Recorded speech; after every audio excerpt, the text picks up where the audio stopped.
ये आदमी जैसे ही इन दोनों शख्स पर कीचड़ फेंकता है तो ये शख्स पूरा का पूरा गंदा हो जाता है, लेकिन ये शख्स बिल्कुल भी गंदा नहीं होता।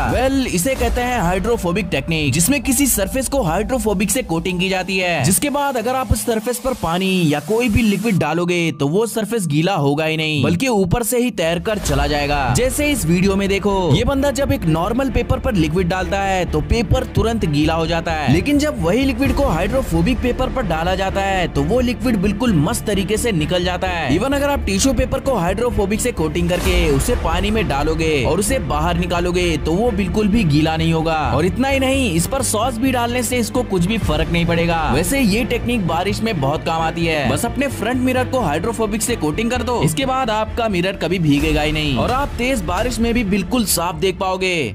ऐसे पॉपुलर गेम्स जिनकी एंडिंग देखकर आपके होश उड़ जाएंगे। Number 1 super Mario. ये गेम अपने समय में इतना मजेदार और पॉपुलर था जिसे हर कोई बंदा एक ना एक बार तो जरूर खेलता था, लेकिन क्या आपने कभी ये सोचा है कि ये गेम खत्म कैसे होता है? अगर आप इस गेम के 8वें वर्ल्ड के चौथे लेवल में आते हो और बाउजर को हरा लेते हो तो आपको प्रिंसेस पीच मिल जाएंगी और गेम खत्म हो जाएगा। Number 2 flappy bird. भाई ये गेम इतना हार्ड है कि इसे कोई पार करने की कोशिश ही नहीं करता, लेकिन ये बंदा इस गेम का इतना दीवाना था कि वो इस गेम के एंड तक पहुंच गया था। और पता है उसे एंडिंग में कौन मिला? मारियो। इसके बाद ये बंदा गेम खत्म करने की बहुत कोशिश करता है, लेकिन मारियो उल्टा इसका गेम खत्म कर देता है। Number 3 the dinosaur game. Internet खत्म होने पर आपने ये गेम एक ना एक बार तो जरूर खेला होगा, लेकिन इस गेम को कभी पार नहीं कर पाए होंगे। वो इसलिए क्योंकि इस गेम को बनाया ही ऐसा गया है। डेवलपर्स का कहना है कि इसे पार करने के लिए आपको 1 करोड़ 70 साल तक बिना रुके इस गेम को लगातार खेलना पड़ेगा, तभी ये गेम कंप्लीट होगा।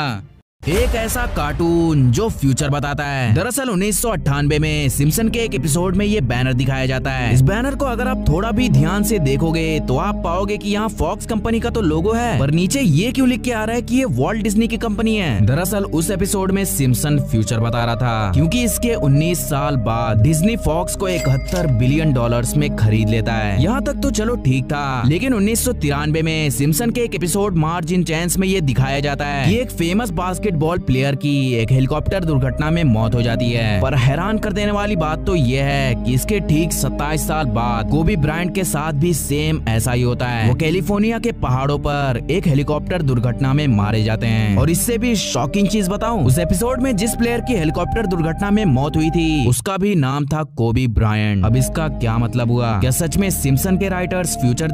ये है गबून वाइपर, एक चौड़े सिर वाला सांप जो अपनी जिंदगी स्लो मोशन में जीना पसंद करते हैं। वैसे इन्हें एक जिंदा लाश कहना गलत नहीं होगा, क्योंकि भाई ये सांप इतने आलसी होते हैं कि ये दूसरे सांपों की तरह तेज चलना ही नहीं पसंद करते। पर ना मुन्ना ना, इनका आलस इनकी कमजोरी तो बिल्कुल भी ना समझियो, पहले ही बता रहा हूँ। क्योंकि इनका एक उसूल है, राह पर चलने वाले को ये छेड़ते नहीं, पर अगर इन्हें कोई छेड़ता है तो उसे छोड़ते नहीं। क्योंकि भाई एक तो इनके दांत 2 इंच बड़े होते हैं और ऊपर से ये पत्तों में सीधा गायब भी हो जाते हैं। भाई अब बस मैं यही कहना चाहूंगा कि अगर ये सांप आपको कहीं दिख जाए तब तो दुनिया में की गई सबसे महंगी गलतियां। नंबर 1 2020 के यूईएफए प्री मैच के दौरान कोका कोला ने प्रमोशन के लिए अपने बोतल्स रोनाल्डो के आगे रख दिए, लेकिन इसके बाद कुछ ऐसा हुआ जो कोका कोला ने अपने सपने में भी नहीं सोचा था। रोनाल्डो ने कैमरे के आगे से कोका कोला की बोतल्स को ही हटा दिए और सभी को पानी पीने का संदेश दिए। इसके बाद रोनाल्डो की सिर्फ इतनी सी गलती की वजह से कोका कोला को तुरंत 4 बिलियन डॉलर यानी करीब 33 अरब रुपयों का नुकसान हो गया। नंबर 2 2014 में फ्रांस ने 17.5 बिलियन डॉलर यानी करीब 1.4 ट्रिलियन रुपीस लगाकर 341 नए ट्रेन खरीदे, लेकिन जैसे ही 2016 में उन ट्रेन को पब्लिकली लाया गया तो उन्हें रियलाइज हुआ कि ट्रेन की चौड़ाई प्लेटफॉर्म से 20 सेंटीमीटर ज्यादा थी। जांच पड़ताल करने पर पता चला कि इंजीनियर्स ने सिर्फ नए प्लेटफॉर्म का साइज देखकर ही इस ट्रेन को डिजाइन किए थे। उन्होंने 1300 पुराने प्लेटफॉर्म पर ध्यान नहीं दिया था। इसके बाद सरकार को इन 1300 प्लेटफॉर्म को वापस बनाना पड़ा, जिसमें उन्हें 50 मिलियन डॉलर यानी करीब 4 अरब 13 करोड़ रुपयों का खर्च आया। क्या आपने कभी ये सोचा है कि मधुमक्खियां डंक मारने के बाद आखिर मर क्यों जाती हैं? आई मीन मधुमक्खियों की करीब 10 प्रजातियां ऐसी हैं जो दूसरे कीड़ों को डंक मारने के बाद भी नहीं मरती, लेकिन जब इंसान की बारी आती है तो वो डंक मारने के बाद मर क्यों जाती हैं? ऐसी क्या चीज है इंसानों में जो मधुमक्खियों को मार दे रही है? जहर।